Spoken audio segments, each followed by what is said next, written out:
कान, नाक, डोळे, जिव्हा, त्वचा या पंचेंद्रियांद्वारे माणसाला जगाचे ज्ञान होते. विश्वाचे ज्ञान होण्यासाठी माणूस हा दिवस रात्र धडपड करत असतो.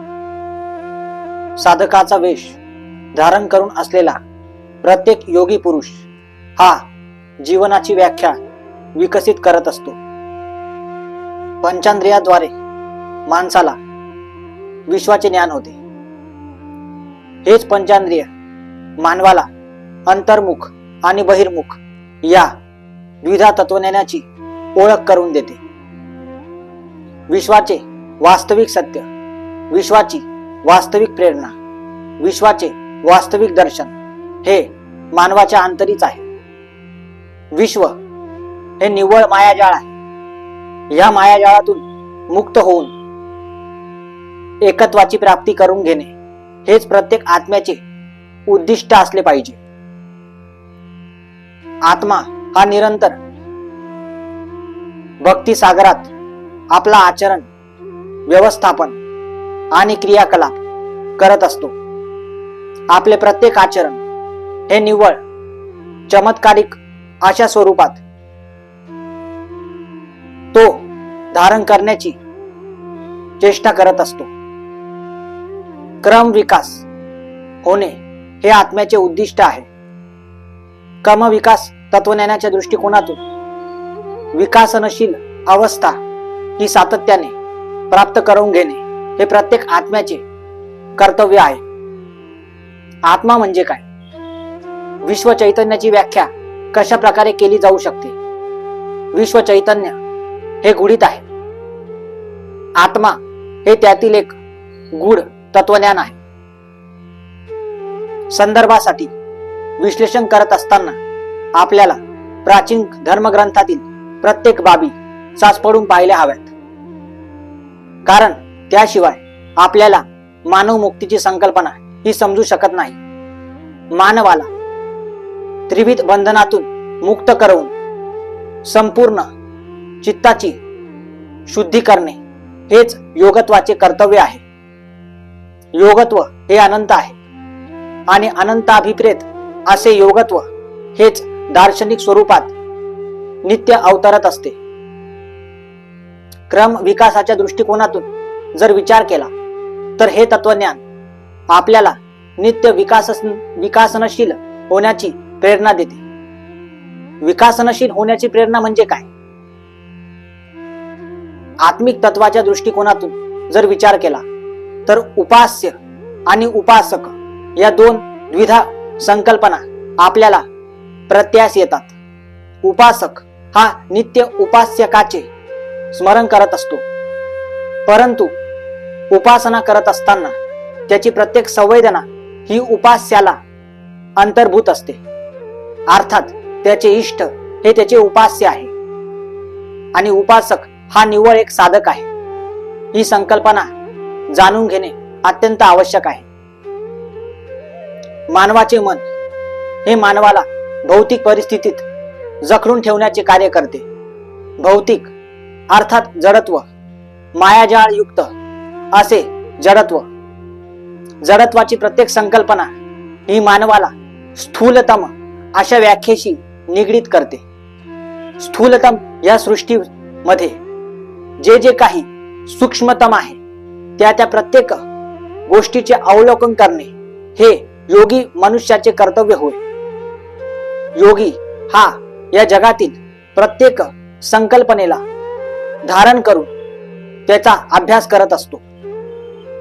अर्थात हा अभ्यास सूक्ष्मतम पातळीवर अतिसूक्ष्म वेगाने होत असतो. त्याची गती ही नाममात्र ईश्वर तुल्य असते असे म्हटले पाहिजे. अर्थात ईश्वराची संकल्पना ही व्यापक आहे. ईश्वर हा व्यापक आहे. ईश्वर हा द्रष्टा आहे. योगी हा या प्रत्येक वृत्तीला जाणून आहे. जीवन हे जसे मूलभूत अंगांनी अभिप्रेत आहे तसेच ते अनन्यविध अंगांनी अभिप्रेत आहे. त्यातील अनेक संकल्पना या योगत्वाशी निगडीत आहे. मूलभूत संरचना मूलभूत तत्व, मूलभूत प्रणाल्या, मूलभूत चिकित्सा या सर्व संकल्पना योगत्वामध्ये अंतर्भूत असतात. हठयोग, राजयोग, क्रियायोग, ज्ञानयोग, भक्तियोग हे सर्व संप्रदाय या मूलभूत तत्वांशी निगडित आहेत. मेल्यानंतर मनुष्याला काय प्राप्त करता येईल? मेल्यानंतर मनुष्याच्या देहाचे विच्छेदन झाले तर काय होते? त्याचे पुढे काय होते? तो पुढे कसा अवतरित होतो? तो पुन्हा कसा या सृष्टी तलावावर जीवित होतो? त्याच्या आत्म्यातून कशा प्रकारे प्रेरणा या प्रेरित होत असतात या विषयीचा सार संबंध आपल्याला अनेक दृष्टांतातून जाणून घेता येतो. दृष्टांत हा माणसाला द्राष्टांतिकाचे महत्व प्रतिपादित करून एक नवोदित संकल्पना विकसित करण्याची प्रेरणा देतो.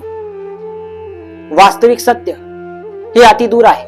वास्तविक सत्य हे अति निकट आहे.